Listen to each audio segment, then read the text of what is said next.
Host claims WNBA Commissioner Cathy Engelbert canceled interview as Caitlin Clark controversy mounts. WNBA Commissioner Cathy Engelbert canceled an interview on The Dan Patrick Show. The host announced during his show on Friday. Both Engelbert and Patrick are at the American Century Championship Celebrity Golf Tournament in Nevada. Patrick said the conversation was scheduled for Thursday, but he claimed the WNBA's public relations team instructed Engelbert to cancel. "We waited almost 2 hours for her. This was scheduled." Patrick said she was going to do a meeting in her hotel room, a conference call, and then she was going to join us. "We're standing by. We're waiting to interview her." Patrick added that he intended to ask questions about Caitlin Clark and other topics, including WNBA expansion. Then we got word that the commissioner said that the WNBA staff, the PR staff, said that she is not allowed to do this. They would prefer that she did not do this, Patrick said. Patrick criticized Engelbert's handling of the interview. "You're the commissioner, and you're listening to the PR department, which is fine. But did you check with PR before you said yes to us? We promoted it all day yesterday," he said. "It was our opportunity to finally say, hey, you can ask me the tough questions. I thought this was going to be a good thing for the WNBA because people still want answers here. There's so many people who have an opinion, agendas here, and this was a chance to sit down. And yes, would the questions be tough? Yes. And I'm sure that had something to do with it. So it's just disappointing. If you want to be treated as a serious league, this is what happens. These are tough questions, but this is a fair outlet for you, a fair platform. I will treat you with respect." Patrick even claimed that Engelbert was golfing 50 yards away from him while he was doing Friday's show, as the show's feed cut to footage of Commissioner driving a ball.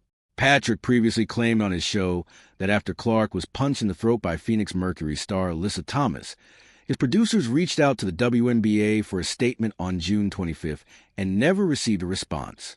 Patrick publicly criticized the league for this lack of communication on June 26, 2026, stating that the silence allowed the situation to spiral out of control. Engelbert has come under immense scrutiny in recent weeks after the infamous throat punch to Clark, as referees did not call the hit a foul in real time.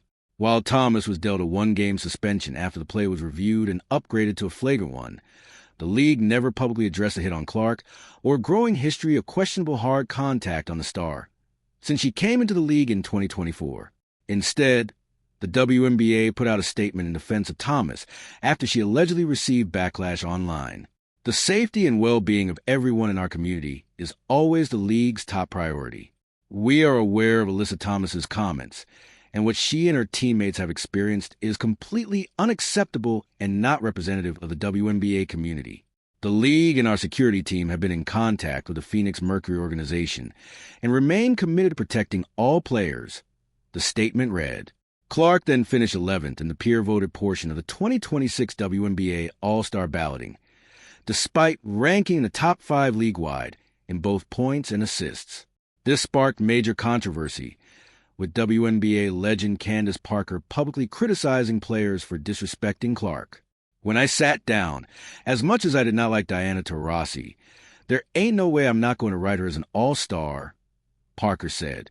"As much as I did not like anyone on the Lynx because they use a whoop aura, I'm not going to not put Maya Moore or Sylvia Fowles. I think people need to look at themselves in the mirror and realize, man, you've got some insecurities if you're sitting down and putting Caitlin Clark as the 11th best guard." The controversy reached a peak this past week when it reached Capitol Hill. 11 Republican lawmakers recently sent a letter to Commissioner Engelbert.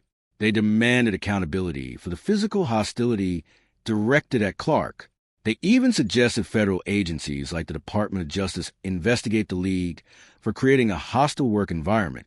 The Indiana Fever quickly distanced themselves from the political intervention. The team released a statement confirming they had no prior knowledge of the letter. Fever head coach Stephanie White then completely refused to engage with the topic when asked about it by Fox News Digital at a pre-game press conference on Thursday. "That's not something we can control," White said. "We're not affiliated with those groups.